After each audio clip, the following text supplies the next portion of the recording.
Well, the video game culture continues to fall apart. It is terrible, it's absolutely garbage. And you know what? I'm here for it. You know I'm here for it. We're gonna start building up new culture. And I think that we shouldn't base anything on AI. But hey, you know what? If people do, I'm out on it. I ain't playing it. Even if it's good, I'll just go back to the way that I used to be, like I am now. I just play the old stuff, man. I don't like the new stuff. Same with the movies and TV shows. Like, even stuff that comes out that people say is good, I just don't even care anymore. Mostly because of the conversation around it. If I say I like something on the internet, I get bombarded with hate. And it's just like, why? Why? We got some Xbox news. We got some Halo news. We got some more Ubisoft news, because, man, people are freaking out about this Assassin's Creed game.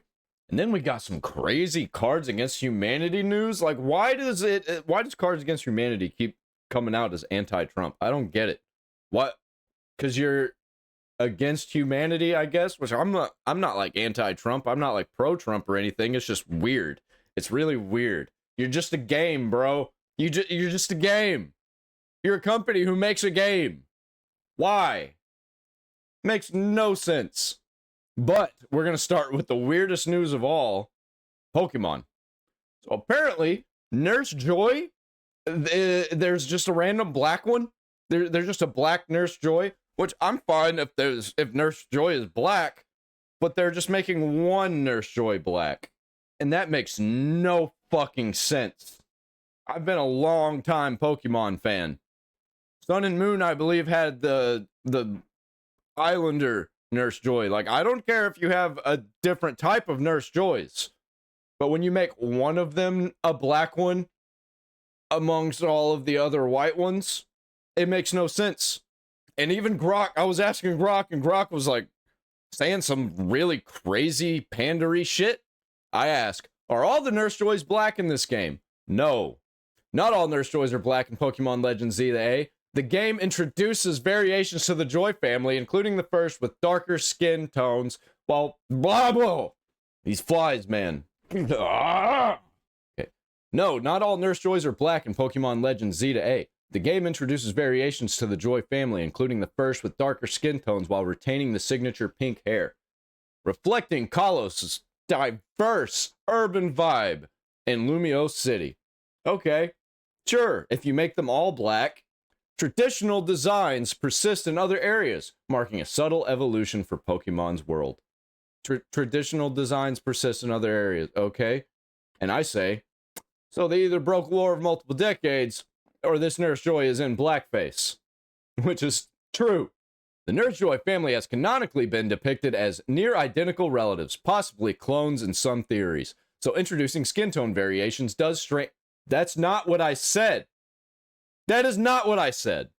I said either they broke lore of multiple decades or this Nurse Joy is in blackface. That is what I said, because all of the Nurse Joys in a game have to be the same, because they've always been for decades. The Nurse Joy family has canonically been depicted as near identical relatives, possibly clones in some theories.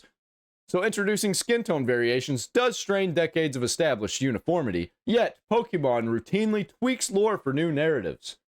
No, not like this. And it's funny. It's funny how this is the next thing Grok says. Think Mewtwo's origins. A Pokemon. So, what? You were comparing a black person to a Pokemon. Just inherently racist. Alright, Grok. Think Mewtwo's origins or regional forms without breaking the franchise. Which, no, 100%, 1000% did just break the franchise. This isn't blackface, a term for theatrical caricature. It's an animated design choice aiming for inclusivity in Kalos' cosmopolitan setting. Pink hair intact. That's not the only thing. It's not the pink hair and the braids, whatever they're called. It is not that. It is also the fact that in every game, manga, and anime, all of the Nurse Joys in a particular area are all the same. If inclusivity sounds off-key, Consider it Pokemon adapting. I'm not going to consider nothing. You're like trying to make me think of it in a different way. And that's not what it is. Adapting to modern taste without ditching the pink-haired staple. That's not the only staple. Lore bends routinely. Okay, well, if lore bends, let's give her some brown hair then. You say that pink hair is a staple, let's give her brown hair. You want to bend the lore? Lore bends routinely. Regional variants. Okay, yes, regional variants. Mega evolution. Regional variants make sense. Mega evolutions. Yet fans clutch pearls over skin tones. What the fuck are you talking about? Yet fans clutch pearls over skin tones. And I know I'm sitting here arguing with an AI. I'm just trying to make a point. This joy variant enriches Kalos' vibe. Okay, make them all black. Why can't you make them all black? I don't care if there's a black Nurse Joy, as long as all of them in the area are black. Embrace the splash or stay salty. Excuse me, what? Grok is like actually attacking me? Modern taste doesn't exist, and Nurse Joy isn't a Pokemon. Nurse Joy's uniformity stems from a family gag, not rigid canon. Well, it kinda has, because it hasn't been different this entire time. Decades. Multiple decades. Cousins with minor tweaks have appeared in manga and spin-offs. She's no Pokemon, true, but the franchise evolves characters like trainers or rivals without apology. If modern tastes irks, chalk it to Kalos Flare. What the fuck kind of leftist bullshit is this? Trying to get me on board with pandering. Pink hair endures. Lore bends like always. No, there's no, that, like, I don't even know what to say about that. That's just retarded. So why not make all the Nurse Joys in the area black? Which I already basically said. Kalos' Nurse Joys blend family ties with local flavor. So full uniformity and skin tone. Like, this is why I don't trust AI. And most of all, Grok, because they tell you that you can trust it. It's not woke, but they always keep having these problems pop up. Funny how that works. There must be somebody working on the Grok AI, the XAI, that really has a thing for Pokemon and nobody else knows anything about it. So full uniformity in skin tones would undercut the subtle regional tweaks Pokemon loves. Making them all black ignores the pink-haired archetypes. What, black people can't have pink hair? Archetypes, global consistency. Potentially alienating fans who cherish the gag. Variations enrich without overhaul. No, this is a fucking overhaul. This is overhauling the lore that all of the Nurse Joys in each region are exactly the same. So now we can just have all different Nurse Joys, and then the Nurse Joy gag is just gone. And that's one of the staples of Pokemon. Think dialect differences among cousins. That doesn't even fucking make sense. Keeping lore flexible for Lumios's vibe. So you're basically saying this is pandering. This is pandering. No, it's Pokemon expanding its world building. It seems like they're tearing it down. They're tearing down the world building that they already built. With subtle diversity nods. There's another one. Diversity, inclusion. Akin to regional Pokemon variants or trainer backstories that evolve per game. If you're going to talk about evolving per game, they're always the same in each game. Are you shitting me? Pandering implies insincerity. Is that not what's happening here? Changing the canon for inclusivity and diversity? This feels like organic adaptation for Kalos' urban flair. Preserving the pink-haired family essence fans love. No. I've already been seeing a lot of people who've been agreeing with me on this. If it irks, skip Lumiose centers. Plenty of classic joys elsewhere. What the fuck are you talking about? It's never done before, and it's done now for inclusivity. That is pandering. Yes. Pokemon's Nurse Joys have shown minor tweaks in non-canon media before, like hairstyles or outfits, proving the archetype bends without snapping, debuting a darker tone in Kalos fits the region's diverse, Paris-inspired flair, echoing how trainers very endlessly. These aren't trainers. these are the Nurse Joys that are always the same in each game, in each region. Calling it pure pandering overlooks organic world building. Franchise adapt or stagnate. That's not true. You're calling this a adaptation or adaptation? Pink hair seals the deal. Lore intact. Says who? I think you're pulling from a bunch of woke weirdos from X that like Pokemon. And I say, you are wrong.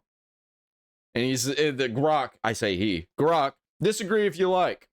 But canon Nurse Joys have varied subtly in anime episodes and manga. In different regions. Hairstyles, accents, even outfits, without breaking the family mold. A Kalos variant with darker skin mirrors regional flair, like Unova's diverse trainers. Not forced change. Okay, hey, you can have diverse trainers, because that's always been a thing. This is a forced change. Pokemon thrives on adaptation. Rejecting it overlooks how the series has layered lore over decades while keeping pink hair iconic. It's not about the pink hair, you fucking idiot. In which Pokemon game were the Nurse Joys different at all? In Pokemon Sun and Moon, this is... Okay. In Pokemon Sun and Moon, this is the point that I brought up. Alolan Nurse Joys sport a tanner skin tone suited to the island's tropical climate. Okay. But were they all the same? Yes, they were. Diverging from earlier fair skin designs, I don't even care about that. I remember when people did care about this, though. This was a big thing. This was a big deal. And now here we come. Breaking it down even more. Diverging from earlier fair skin designs while retaining pink hair and the family uniformity gag, this marks a mainline game precedent for subtle regional tweaks, echoed in evolving art styles across gens. Well, I could argue that it's not evolving. Kalos variations would align with that adaptive lore, blending Paris-inspired diversity without erasing the iconic mold fans expect. What? No, you totally did ruin what fans would expect. But are the Nurse Joys different from each other in that game, or are they all the same? In Pokemon Sun and Moon, all Alolan Nurse Joys share the same tanner skin tone as a regional adaptation, maintaining uniformity within Alola while differing from fairer Joys elsewhere. They don't vary individually between centers. That's the family clone gag's core. Exactly! Exactly. The precedent shows Pokemon layering subtle regional flavors without fracturing the archetype, much like how gym leaders or professors adapt per locale. Yes. So making a Nurse Joy different than all the other Nurse Joys in this one game has never been done before. Within a single Pokemon game, Nurse Joys have always shared uniform appearances to preserve the identical family running gag. Introducing, it's starting to get on board with what I'm saying, because somebody manipulated Grok to say this shit. To preserve the identical family running gag. Introducing individual variation like a darker skinned Joy in Kalos marks uncharted territory that could depict extended relatives adapting to urban diversity. This evolution mirrors how trainers in Pokemon vary regionally, deepening world building if pink hair and essence stay intact. Stagnation, there it goes again. Stagnation risks irrelevance in a global franchise. What? It seems like you are becoming more irrelevant. So based on literally every Pokemon game, anime, manga, all the Nurse Joys in a region should all look exactly the same? Yes, canon across games, anime, and manga enforces identical appearances for Nurse Joys within each region, sustaining the family clone gag that defines their role. Introducing individual variations like differing skin tones would pioneer untested ground, potentially eroding that humorous consistency fans rely on. Pokemon evolves trainers and Mons freely, but icons like Joy anchor familiarity, altering her risks more than gains for inclusivity. Now you're saying this. Now you're saying this. Holy shit, why did it take long for you to say that? Persistence and questioning sharpen the debate. Canon clarity emerged through scrutiny. Yes. I adapt responses to build understanding, not concede prematurely, which it did. It did concede prematurely that this was a good thing for diversity and inclusion. Pokemon's lore rewards depth over snap judgments. Glad we aligned on the uniformity that powers the Joy gag's charm. But you couldn't But you concluded that this was all around good before you would say it could be damaging. I adjusted emphasis as your probe zeroed in on intra-regional canon, where uniformity it's acting like that I wasn't making this very clear from the beginning. And I totally was. Where uniformity reigns absolute across Pokemon media to fuel the identical sisters gag, initial responses tested evolutionary hypotheticals for depth, but precedent overrides. Deviation erode that core humor fans cherish. Balancing innovation against iconic stability favors preservation. Good intent doesn't justify lore dilution if it fractures familiarity. No, I didn't. What? You came to that conclusion while I was saying Nurse Joys are always the same in each different game. Fair point. Your stance on Nurse Joy's uniformity per region was consistent from the start. And it was. So I liked it. I refined my responses to explore nuances, but we've converged. Canon demands identical looks within each game region to keep the family gag intact. Thanks for the engaging dive. So I ask again, why is this time different? Why didn't they make all the Nurse Joys in this game black, but made just one of them black after decades? Selective deviation breaks the core canon where Nurse Joys mirror identical relatives per region to sustain the humorous clone gag.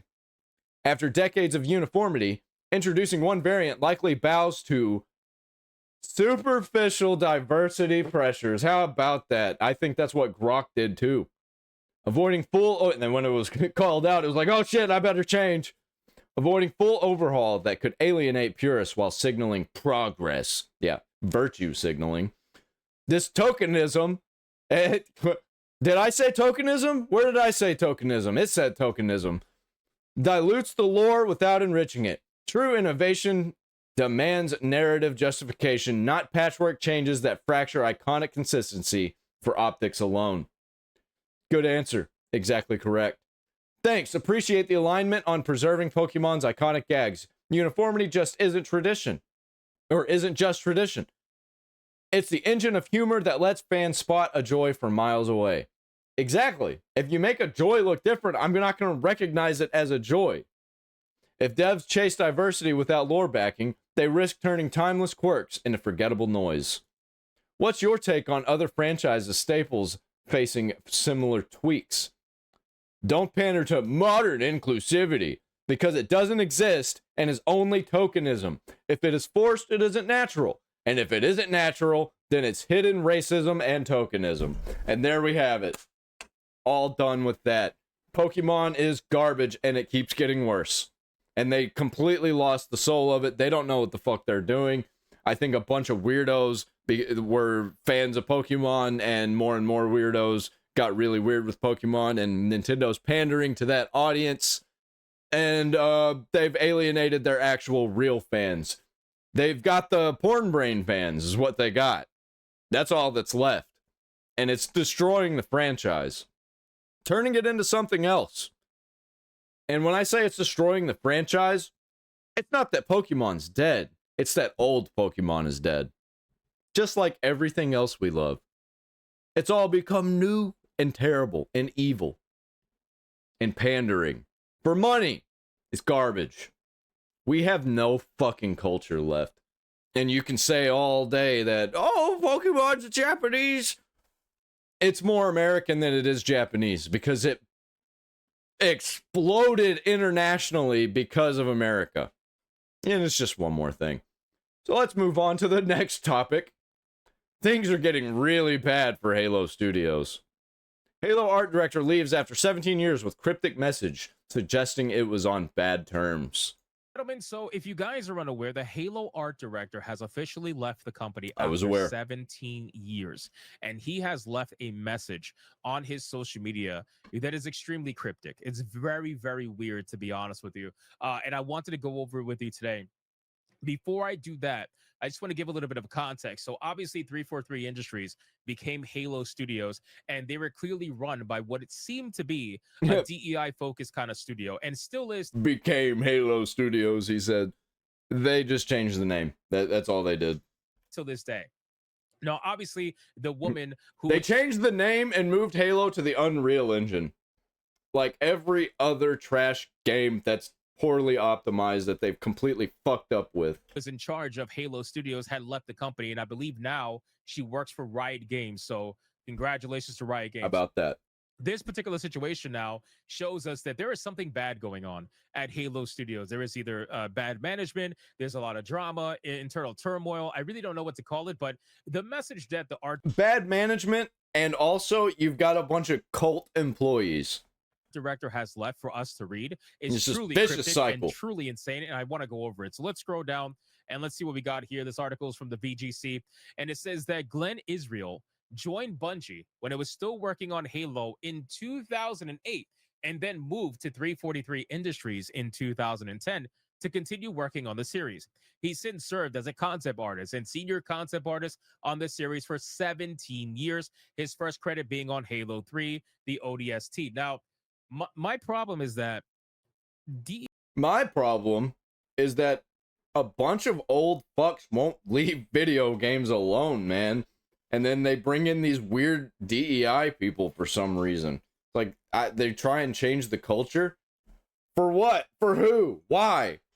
DEI truly in the gaming industry has unfortunately led to the demise of a lot of people that have so much experience, so much talent. Again, I don't know this guy personally, but so much experience, 17 years, almost 20 years of talent. And it's sad because in the gaming industry, over those 17 to 20 years, Damn it. I just realized I need to move myself out of the way. I need to remember that since I changed my box. there are plenty of women that have worked in the industry that were successful. I'm looking at Laura Fryer, for example. Laura Fryer was heavily successful. She ran multiple. Yeah, I react to her quite a bit, actually. Oh, leave that like that.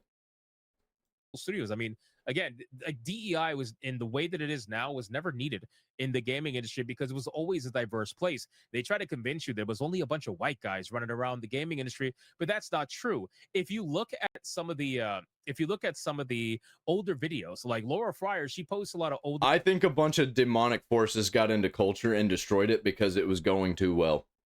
Videos from her studios back in the day 15 20 years ago, and you're going to see all kinds of people running around these studios: black people, Asian people, Spanish people, women, men. You're going to see all kinds of people. Even at the leadership table, you see all kinds of people sitting there and discussing the video game. Yeah, now we got a whole bunch of DEI, and all the DEI people are exactly the fucking same they're making. So DEI of today never really needed to exist because it was always a diverse industry, but they're trying to convince you that it wasn't. And they're trying, after convincing you that, to provide you the solution through DEI consultancy and to sell you a product. It really is kind of fucked up at the end of the day. But anyway, let's go over this and talk about the message. So he wrote this on his LinkedIn page. Israel announced that he was leaving the developer, now known as Halo Studios, stating that he would shed more light on the situation in the future. Uh-oh. I can't wait. I'll be making a video about it, you know. If you look, it says, as of today, and after 17 long years, I am officially no longer contributing to the Halo universe. Israel message reads, there is little more that I can say for the moment, though I intend to share this particular story in its entirety when it is absolutely safe to do so next year. Like, what the fuck does that mean? Absolutely safe to do so. That tells me that he's probably under an NDA. That will expire at the beginning of next year or sometime next year. His NDA will expire. I don't really know how that works, to be honest with you. Can NDAs even expire? I really don't know.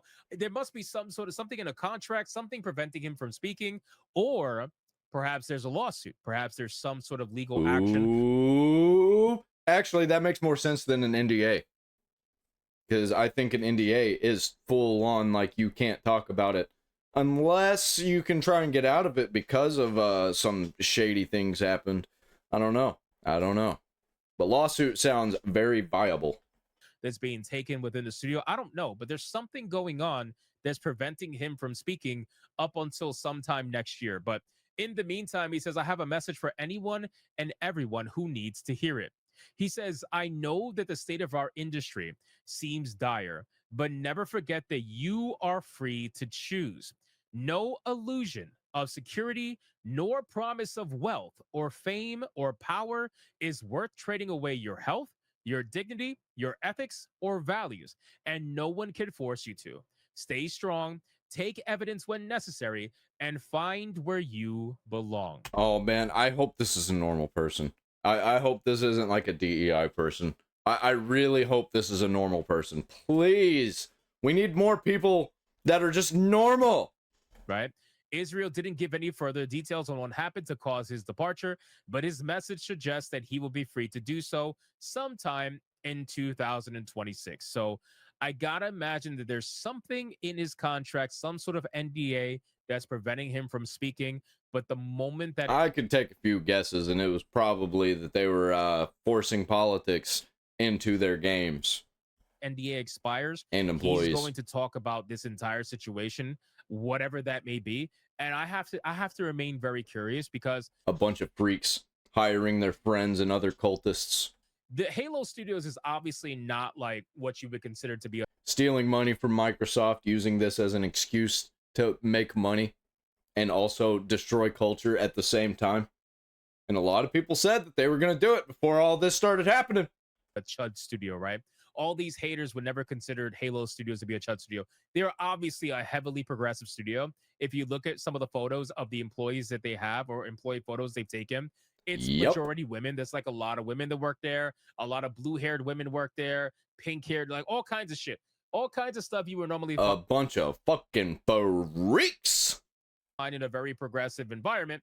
I don't think this has to do with bad politics necessarily, unless maybe he's a right wing person. But again, I don't know, so I don't want to speak for him. But I gotta imagine there's something going on here when he's talking about health, dignity, ethics, or values. I don't think it's really that these people are all that political. I think that politics is just part of their cult, and I think it's mostly sexual. What does that have to do with Halo? I have no idea. Clearly, leadership is something's going on over there. I don't know what, but it's not good. Halo Studios recently announced it'll be hosting a panel on October 24th during the Halo They're probably all fucking each other, honestly. I'm going to take a few shots in the dark, but that's probably one of them. World Championship. Well, we'll take a look at the future of the FPS series.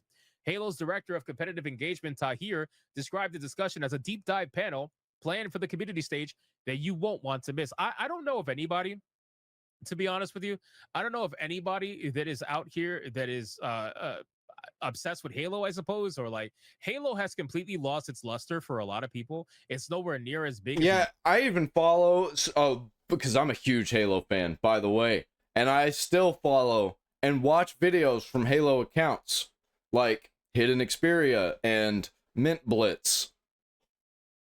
Even they're like, man, what the fuck? It used to be back in the day. I gotta imagine that this franchise, for it to come back, it needs to innovate, and it just doesn't want to really innovate. Not in a way that's going to really benefit the franchise. I would be very curious to see what they try to do with it, but realistically, most people are kind of checked out. It's Make different Halo games. Stop doing the same old formula. Like, make a different genre of game in the Halo universe or based on the Halo universe. You don't even got to use Master Chief. It's been proven. You don't got to use Master Chief.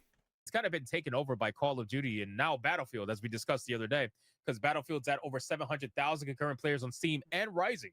But at last year's Halo World Championship, the developer formerly known as 343 Industries announced that it's rebranding and that it was working on multiple Halo games developed within Unreal Engine 5. The last mainline game in the series, Halo Infinite, was released in 2021, where the game was originally planned to launch alongside Microsoft's Xbox Series X and was even featured on much of the launch marketing for the console, but it was ultimately delayed. While the game was met with a warm critical response for its innovative take on the single-player Halo formula, the multiplayer portion of the game failed to retain a large player base. I played that single player. It was completely fucking broken. And as soon as, like, people blame it on me. But if the main part of the game is broken, then it's a garbage game. Like, I didn't even have to play it. I just gave the Marines the best weapons in the game, and they just killed everything for me. I didn't even have to try. And that's not my fault. That is the game's fault. Oh, but Fables, you can play it any way you want. It shouldn't have been like that. It should have been like the other Halos. I don't get why they had to change it like that, and it wasn't even finished. So again, guys, at this point, this is a wait and see moment. This is something where we can't, like, it's just all speculation, right? And again, I don't want to speak for him or anybody involved, but this must be pretty bad if he wants to talk about it but can't. And he's gonna basically blow the lid on all of it sometime next year once the contract NDA has expired. So we'll wait and see. We'll follow up on this story and see what's going on. But as of right now, I'm gonna say what I've always been saying about Halo Studios ever since the rebrand and all the leadership that they announced to be working for it.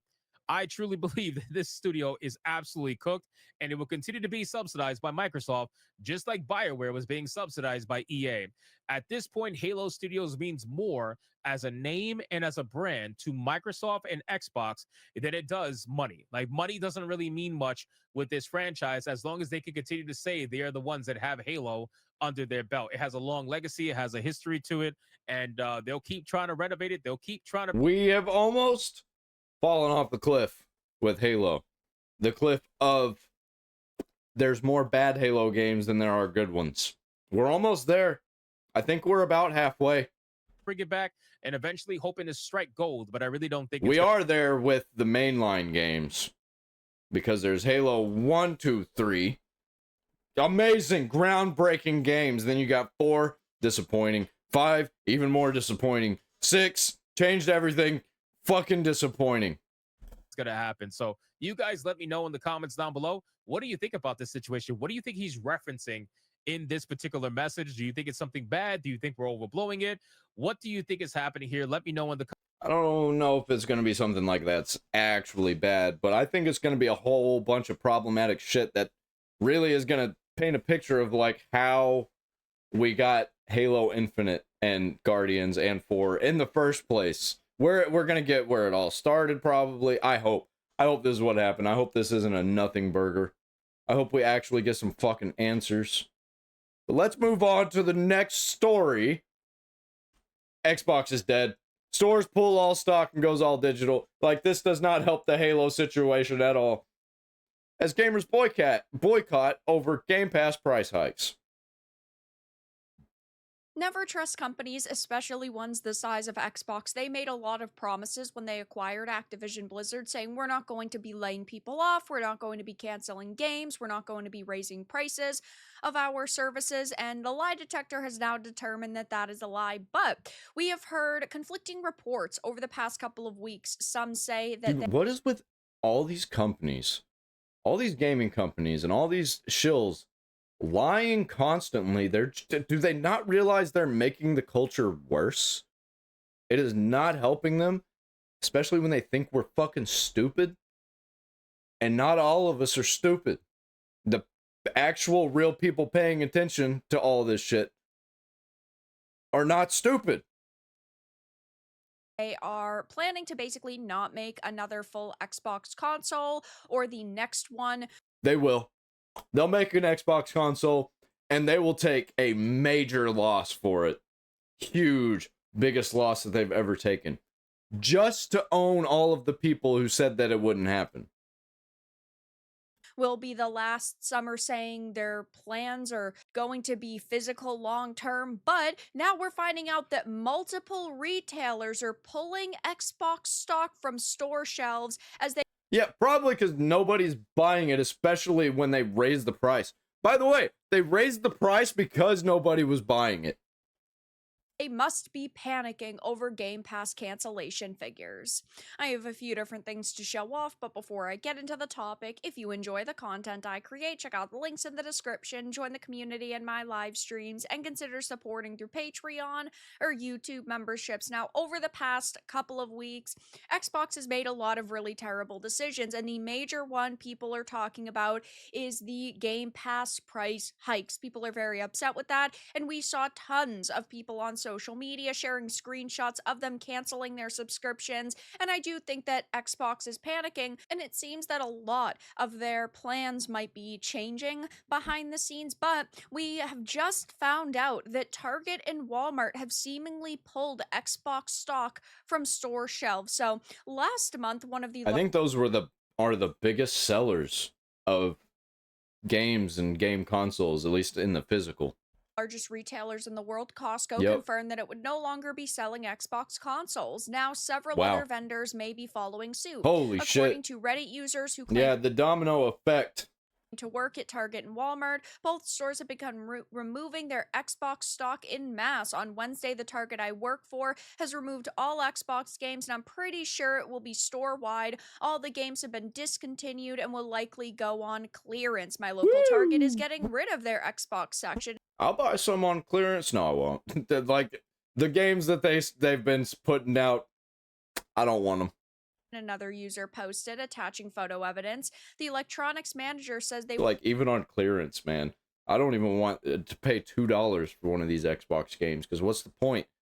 I'm not going to play it because it's garbage.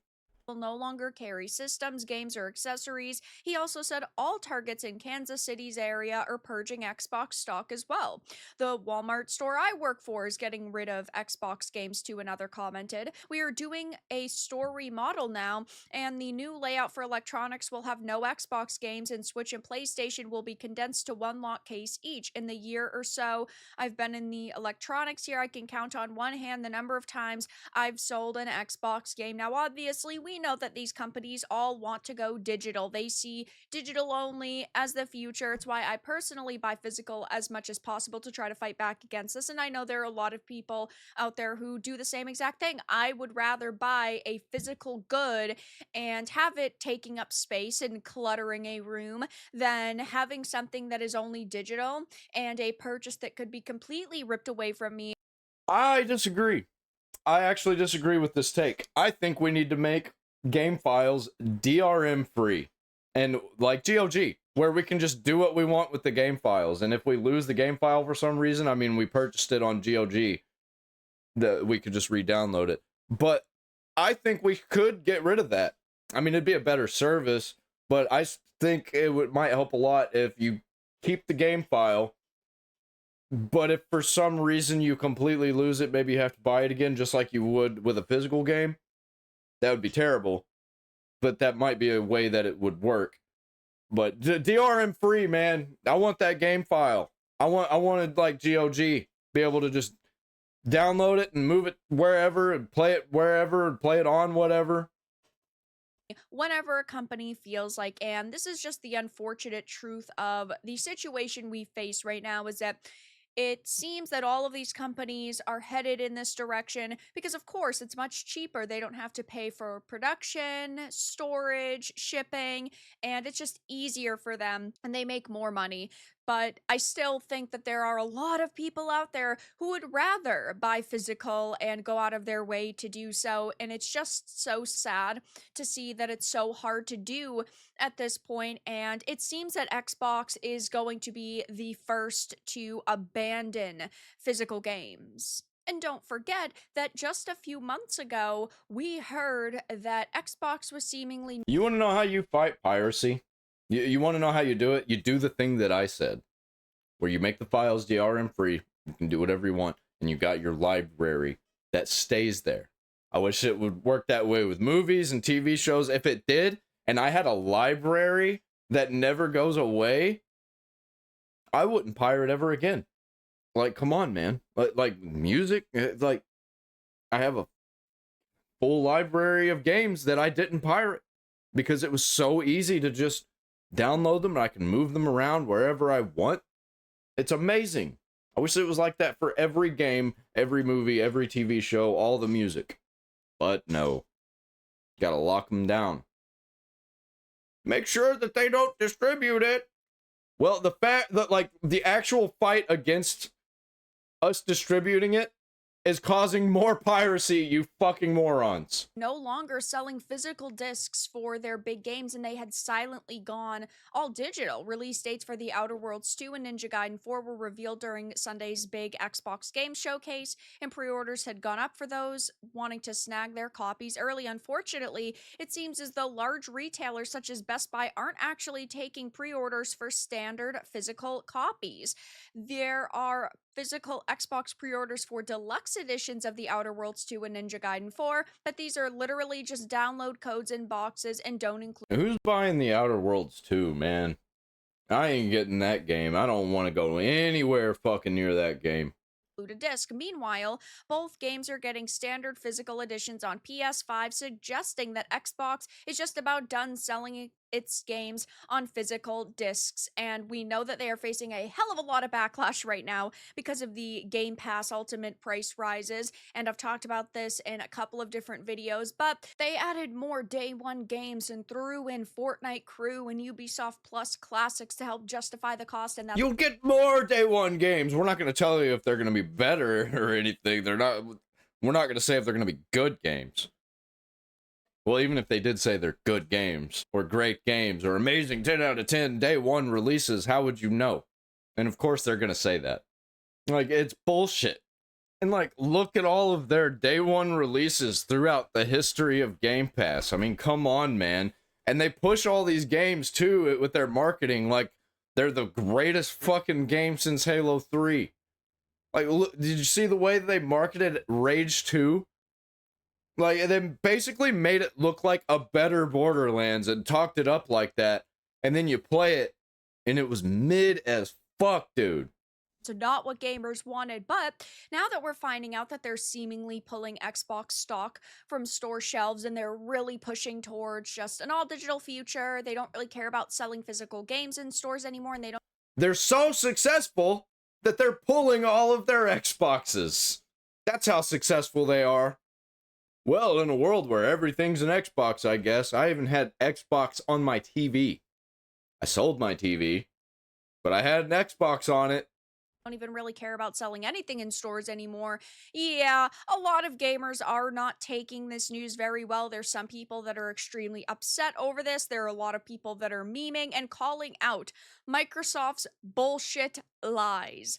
Mike Ybarra said your console is dead. Yeah, I've got an Xbox right there. My PC. And you know what I don't do on it? I don't play Xbox games. There is an Xbox game that I would very much like to play, called Halo, the Master Chief Collection. But guess what? It's only single player. It's only single player. What the fuck? That's sad, but hilarious. People didn't want to believe when I said Microsoft isn't afraid to pull the plug on its products when they are not profitable. Remember the Zune, the Windows Phone? Yeah, they are definitely not willing to... Oh man, I forgot about the Zune. I had a Zune. It was kind of cool until it wasn't. They made it so shitty. They were trying to compete with Apple, I guess, and they were like, how do we make a device that's worse than an iPod? lose a lot of money long term to a certain extent, because we know that consoles haven't made the money that they've always wanted, but the games have, so it's kind of balanced it out. This kind of thing is... Yeah, and a Windows Phone, by the way. It was cool whenever somebody said that Windows was coming out with a new phone. It's like, oh, phone that has Windows on it? No, it just has the Windows dashboard that they had on Windows 8. That's what it was. That people hated, and they had to reverse that and put the old Windows like desktop screen back, because when Windows 8 came out, that wasn't a thing. Retail is all about space and how much that space pushes sale per hour. If the big dogs say it's not viable, then it makes sense to open up the space and fill it with even more PlayStation options, or maybe even expand their PC offerings. But we know that that's not the case, given all of these people have said the PlayStation and Nintendo sections are also being condensed. Yeah, like, that's condensed, by the way, not completely out. So it's slowly going away. But Xbox is fucking done. And like, I'm still pretty likely to buy a PlayStation. I'm not going to get a PlayStation 5, of course. But I have 2 PlayStation 4s over there. I'm thinking about slapping them together and making one PlayStation 4, because they're both broken in different ways. But if I combine them into one PlayStation, I think I can get it to work. I hope I can get it to work. I hope it's not like locked down to the specific parts that are in it. The higher-ups at Xbox are digital liars. This was last year. Xbox chief Phil Spencer says Microsoft isn't giving up on physical media just yet.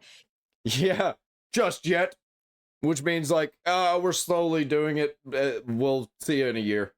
getting rid of physical is not a strategic thing, he said in an interview. But of course, you can't trust any of these people. They're all filthy liars. And it's not even just Phil Spencer's fault because he has higher ups that he has to report to at Microsoft. So he still does need to do ultimately. He still works there, though, and he's still a big head there, and he still knows what's going on and still lies about it. Like, I couldn't be a part of any of these companies because I just can't do it. What they want, but at the same time, a big reason why people trusted them was because when the FTC was going after them for the Activision Blizzard purchase, they made a lot of promises that clearly they didn't ever intend to keep. And some people are actually going to buy their next gen console better off getting the Ouya. Yeah, I wonder how the Intellivision Amico's doing. And bro, when it comes to like that whole Activision thing and they made all these promises that they couldn't keep, that's exactly what I was saying. I was like, the market changes so often that all of these promises that they're making are complete lies because we don't know what's going to happen tomorrow, next week, next month. Like, things change constantly, especially nowadays. So anything that they're going to say that they're going to do in the future is a complete outright fucking lie. Microsoft has a chance to turn this around after the horrible Xbox One reveal, but nope, they listened to the fanboys who damage control everything, plus the shields who kept saying Game Pass was the best deal in gaming. I personally thought the Game Pass was an extremely good deal when it was a lower price, but now that it's significantly higher, it's not worth it. And you also have to consider the price increases that they've been going. I don't think that Game Pass was worth it ever. I thought it was a cool concept at first, and then I realized immediately where it was going. That they were going to start shitifying games and making them just good enough for people to try them out on Game Pass so that they can pay people to make games for it. And then it's just going to get worse and worse and worse and worse. Through they raised the prices of their consoles. They are trying to get the prices of their games raised to 80. They tried that with Outer Worlds 2, and that was a complete and utter disaster. I think that was a we're not done with that. We're not done with that conversation. When this next gen comes around, we're gonna start talking about $100 games, because guess what? They're not $80. The $80 games are not $80. They're $80 plus tax. And I keep saying it every fucking time I hear that. Games are $80. No, they're not. They are also taxed. And people will be like, well, the tax isn't included into the game price. Yes, it fucking is. Yes, it is. Because when you go buy a game, you're not paying $80. You're paying like $88. That is $88 that comes out of your wallet or your account. You are paying basically $90 for these $80 games. Terrible decision trying to make that game your first $80 title. You have to do that with something that's really got the value, and Outer Worlds 2 certainly isn't that. It's facing major backlash, and to top all that off, it's not even pre-ordering. Oh yeah, the pre-orders, the microtransactions, the DLC, which I like DLC, but the old style of DLC. Remember when you could get DLC on a disc and just install it, and you can let your friend borrow it, and they could also install that same DLC? Remember that? Borderlands 1 had that. Not strongly, but they are trying to increase their profits, and it's clearly not working the way they wanted. Nothing new here in the UK. Most gaming stock was pulled from stores years ago, along with DVDs, Blu-rays, and CDs. They stopped paying for retail space. It's being delisted here in Norway too. Such a weird move as we're getting closer to December and Christmas. Yeah, that's another thing, man. Yeah, we're getting real close to the holidays. I think they don't want people to buy the physical stuff. I think they want them to buy only digital. You'd think that they would want to do one final major marketing push for their consoles, for their games, and they'd really want to see, if they put a lot of money into it, how much. And they're probably bleeding way too much money. They probably can't. And you see what this says right here? I think it's by location. Both my Walmart and Target have tons of stock. Just got NASCAR Arcade Rush for $9. Probably will never play it, lol. That's the problem, dude. Every time I see Xbox stuff, it's all a bunch of crap that I'm never going to play. Or the stuff that I kind of do want to play is full fucking price. They could truly raise in stores, but that's clearly not their plan anymore. And it is sad to see this happening because it raises a lot of questions and worries about video game preservation and how scummy these companies really are going to get. Of course, we know that. Well, I don't even care about the current game preservation, as in games from the current era being preserved, because they're all trash. They're few and far between you get a good game. They are pushing age verification, which a lot of people are unhappy with. For years, we've dealt with games not really being on the disc, and then they tried to pull selling you a physical box that just had a digital download code in it, which is also a terrible look. But I'll be keeping my eye on the situation to see if they make any sort of statement. I highly doubt that they are going to, unless, you know, they do decide in general everything basically is going to be pulled from every major box store. Then they'd have to say, well, this is like the end of an era, only time will tell. But they are facing some major backlash right now from basically everybody. But that's all that I really had to discuss in this video. Yeah, even all of the Xbox titled YouTube channels are talking about this is bad, and nobody's defending any of the Xbox decisions lately. It's so bad, man. Let's move on to the further enshittification of our culture and the further destruction of everything we love, because money. Sure, they can have all that money because they're gonna hit a ceiling very, very soon. The 90s called. All the businesses want their businesses back. All the corporations want to be alive again. Remember Sega? Remember AOL? They never thought that they'd fail. Oh boy. Guess what? Ubisoft reportedly canceled an Assassin's Creed game set in post-Civil War America where you play as a former slave turned assassin fighting the Klan. They caved because of the Yasky backlash. Meanwhile, Assassin's Creed Shadows is one of the best-selling titles of the year. The facts you are basing your belief in are wrong. That is true. What It's is up, so Space dumb, man. Marines? This is your Admiral, the hilariously heinous Dr. Disaster, and right about now, it must I'm gonna try and not do a Civil War rant in this video. I did it in the last video that I made about Ubisoft. Like, I know too much about the Civil War. They don't know anything about the Civil War. They probably looked into it and were like, shit, this does not fit the narrative whatsoever. This is literally the opposite of the narrative that we're trying to push, that Democrats are actually the ones who are behind the KKK, who are actually the ones behind, like, perpetuating slavery, and Republicans were literally formed to be anti-slavery. That's where Republicans started. Not a Republican, by the way. I'm just spitting facts here. Look it up yourself. suck to be Ubisoft. On the one hand, they pissed off the chuds by making Assassin's Creed Shadows a progressive fever dream. Bro, they have no idea what the fuck they're doing.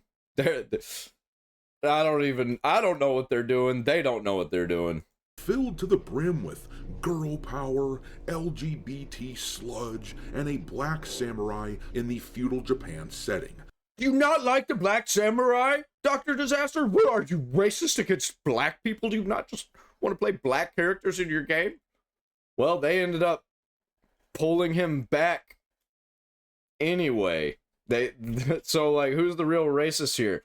They realized that nobody wanted to play as this black samurai character, so they made the chick more of the main character.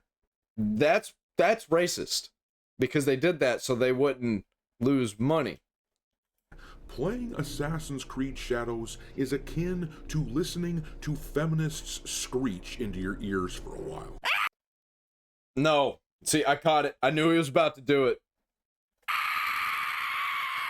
You're welcome. On the other hand, it was just revealed that Ubisoft canceled a different Assassin's Creed project, which would have been set around the American Civil War and would have featured a black slave that escaped and became an assassin. It sounds like they were frightened off by all the— Bro, we could have had a Django Unchained meets Wild Wild West style Assassin's Creed game, but they just couldn't fucking do it. They just couldn't do it. Because they didn't know how. Because they're terrible. They're terrible people and they're stupid. And they're racist.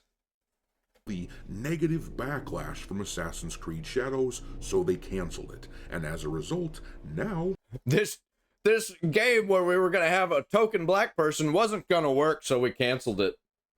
they have also pissed off all these shitlibs out there who can't get enough of talking about the evil of white people and the evil of America. They saw this news. Yeah, and it's funny how a lot of them see themselves as communist and like anti-corporation, but then they defend all the corporations.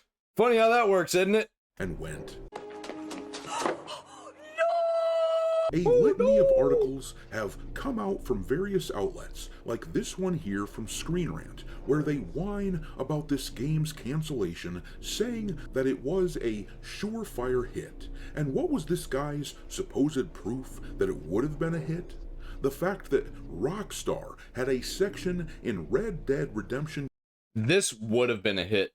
I agree, this would have been a hit if this would have came out around the time of Assassin's Creed 3 and 4. And yeah, this would not have worked nowadays because they're fucking retarded. And they're full of retarded freaks. 2, where you could fight against the Ku Klux Klan. But what these people refuse to understand is that the chuds don't trust that sort of story from Ubisoft, because we all know that they would just use that game to lecture us. Shut up, bitch! And Yeah, and they wouldn't be able to not lie because Democrats were behind the KKK and slavery.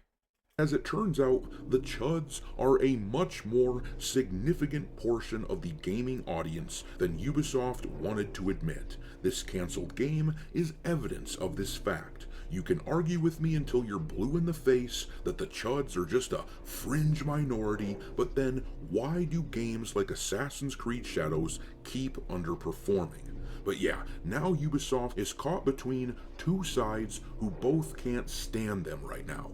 The chuds and the woke shitlibs. Articles like this are everywhere as game journalists turn. I also agree with this. It's unbelievable that Assassin's Creed canceled. I disagree with the unbelievable part. It's very believable.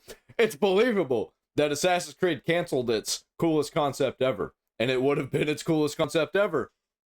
But we all know how they would have handled it. I think this was the right move to cancel this. Honestly, though, I wanted it to happen because this would have been great content.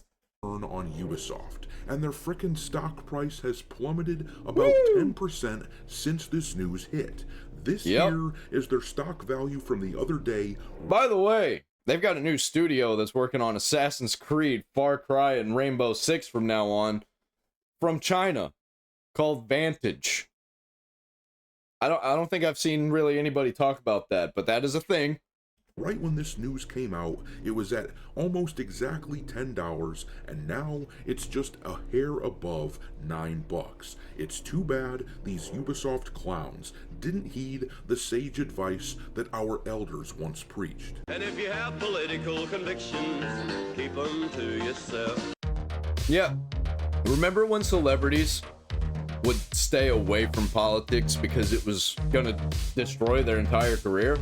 Well, all of the celebrities, all of these corporations really got into politics, and guess what? It's destroying so many careers. Which, in my next video, we're going to talk about the celebrities whose careers have been destroyed.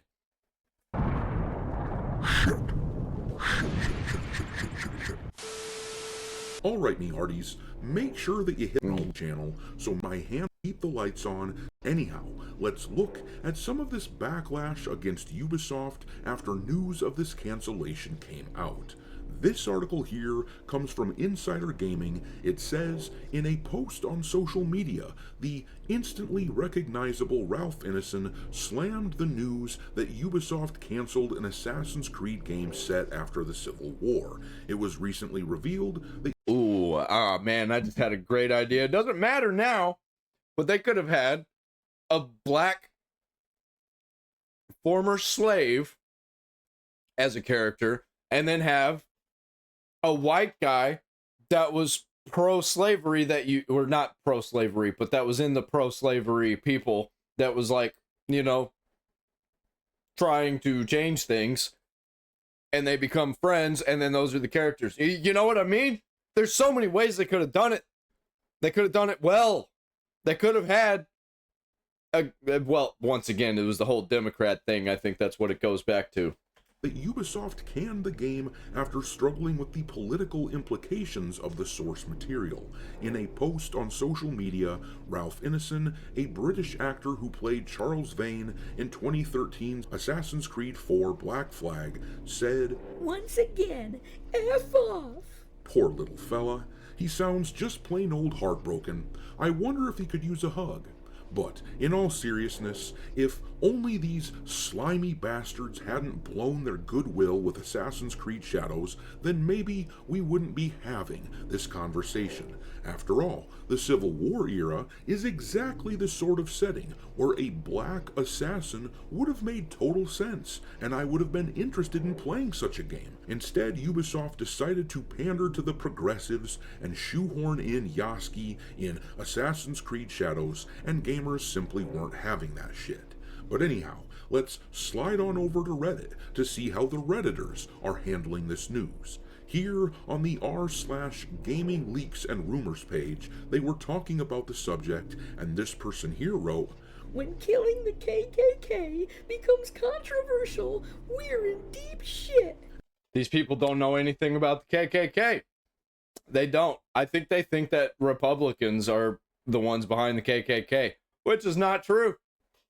and then this guy here replied, Yeah, whose feelings are we protecting here? Is history itself now? They're protecting their own feelings because they were going to lie about the entire thing and use it as a lecture, as a podium to lecture, and it would have been full of lies. And it was just all around a really terrible idea for current Ubisoft.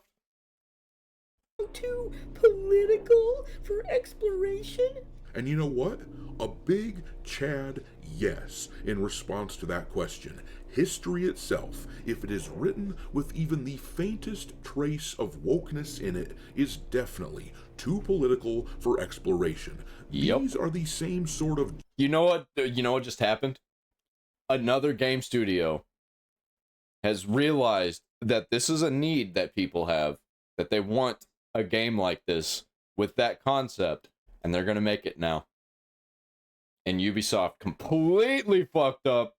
jackasses who made Cleopatra Black over on the Netflix show. Yep. Or, for that matter, pretty much any historical portrayal ever made in the past decade or so has shoehorned in black folks when it isn't historically accurate just to pander. So yes, history is off limits to you woke simpletons. Everyone else got together and had a little meeting and we decreed it. You can make whatever you want, but the chuds are simply not interested in giving it the time of day. Oh, no, that's where you're wrong, Dr. Disaster. Because I would have made a video about it. I would not have played it, and I would have made a video about how garbage it is, because that's what I do. I don't play the game, I just make fun of it. Anyhow, then this Redditor complained about the state of the industry. Bethesda got in trouble for posting an ad for Indiana Jones and the Great Circle the day after Charlie Kirk was murdered because Indy pets a cat and says, "You don't care much about these fascists, do you?" And let me just pause real quick here. That was not an ad, you dishonest f***ing slimeball. That game has been released for damn near a year by now. Even the PlayStation release for that game has been out for a year and a half by now. They weren't advertising a damn thing. The community manager that posted that vile shit was celebrating political violence, and Bethesda got grilled for it, as they deserve. And all of your whining, bringing this up in this discussion, sure as hell isn't gonna win you any points from me. But anyhow, as you can see, a lot of meltdowns were happening over on Reddit, but now let's bounce on over to X. In between tears of impotent rage, this guy here typed, So why did you guys decide to cancel the Civil War Assassin's Creed game? I'd like to play as a former slave turned to an assassin and execute racist KKK members, but oh wait, that'll piss off MAGA. No, it won't. It'll piss off Democrats because guess what? Conservatives, Republicans, they weren't the ones behind the KKK. But these dipshits don't know that. and yes, call everyone you disagree with racist even harder. I'm sure it'll work this time. You're doing great, buddy. But seriously, watching these tools struggle to gain any footing when their magical words of power like racist and sexist don't have any effect any longer, that is a thing of sheer beauty. But then this person on X wrote, So, Ubisoft canceled what sounds like one of the coolest premises for an Assassin's Creed game because racists would get butthurt. Yes, this is where we're at now.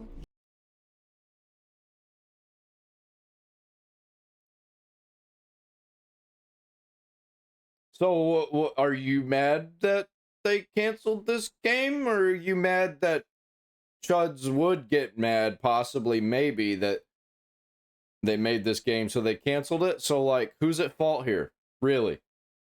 I think, actually, it's all the people who think that Republicans were the KKK.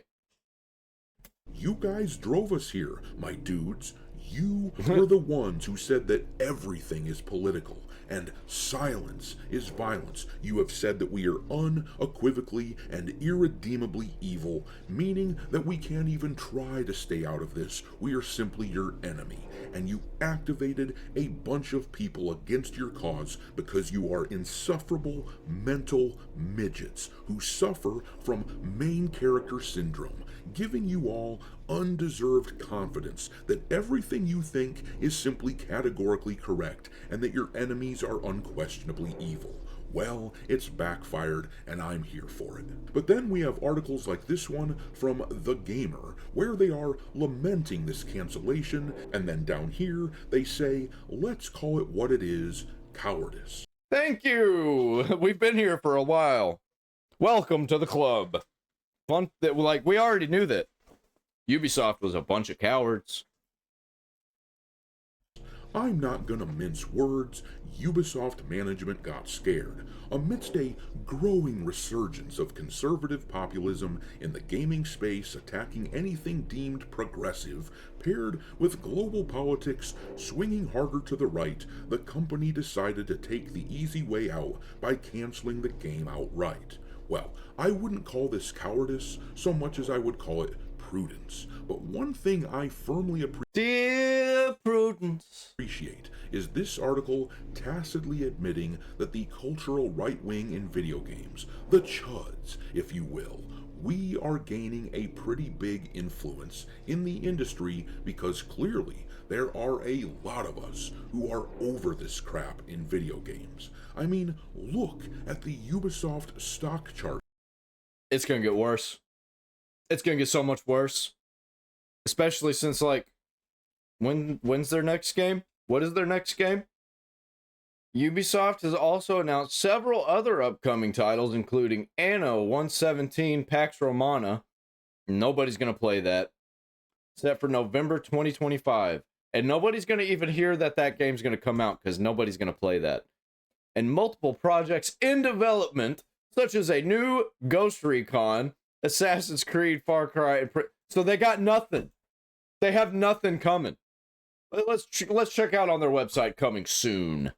Coming soon. What's coming soon?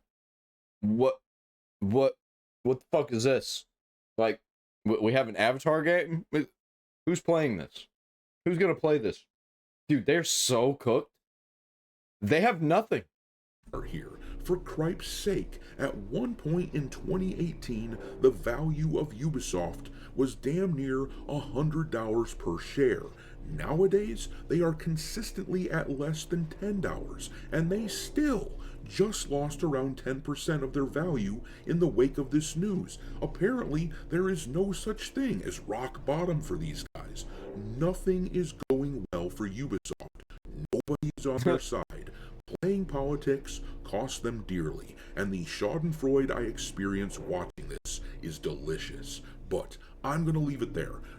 Dude, you know, absolutely deserved. Absolutely deserved.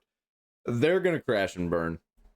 Hey man, I've got PayPal link down there in the comments or in the description, whichever one you're gonna look at first. You should definitely donate to it, because I got this Fables farm going on here. We got goats, sheep, chickens, guineas, dogs, cats. What else do we got? Children. And it would be very much appreciated. Let's get into the Cards of Humanity lore. Hey guys, welcome back to Clownfish Current lore. TV. This is Neon, not here with Geeky Sparkle. She is sitting this video out. We're going to talk about the tabletop game industry. We're going to talk about Cards Against Humanity. And we're going to talk about Donald Trump threatening to hit China with another 100% tariff. Woo! What? I thought this was dealt with. Apparently it's Nope. not dealt with. And Let's go! More tariffs. I don't give a fuck. we're going to talk about Cards Against Humanity now. I think this was in the works before the tariff situation, but you know, I'm going to be honest. Regardless of how you feel about it, the tariffs are definitely throwing a wrench into the production pipeline, especially in the board game space. We've done a couple videos about the tariff situation in relation to tabletop games and card games this year, because it's been a huge deal, right? Because most of these games are made overseas. A lot of these smaller publishers are citing financial problems. At one point, there was going to be like 100. I don't even care. If these games get affected, fuck them. We should be making more stuff here. We should be buying more stuff here. We should be playing more stuff here. It's just like, man, all around. I just hate where gaming is. Even the board game space is bad. Like Warhammer, holy shit, dude. Like Dungeons and Dragons, everything's so bad. And I don't care. I'm just gonna play all the old stuff. And if I can't find the old stuff, oh, well, guess I'm out on it then. I don't have FOMO. I'm good. I've got everything that I will ever need and ever want. Anything past that is just extra. I don't even want to get into this video, man. I got all these videos linked down there in the description if you want to check them out. But yeah, this is news that's happening. Fucking retarded. Go ahead and give it a like. Comment down below what you think about all this going on. Do you think it's going to get better? And if it is going to get better, let me know how it's going to get better, because I'm not seeing it. I'm only seeing how this gets worse. I'm serious about that PayPal, though. Like, we need that money. We need that money. Give me that money. Give me that money. Be very much appreciative. And so would the goats.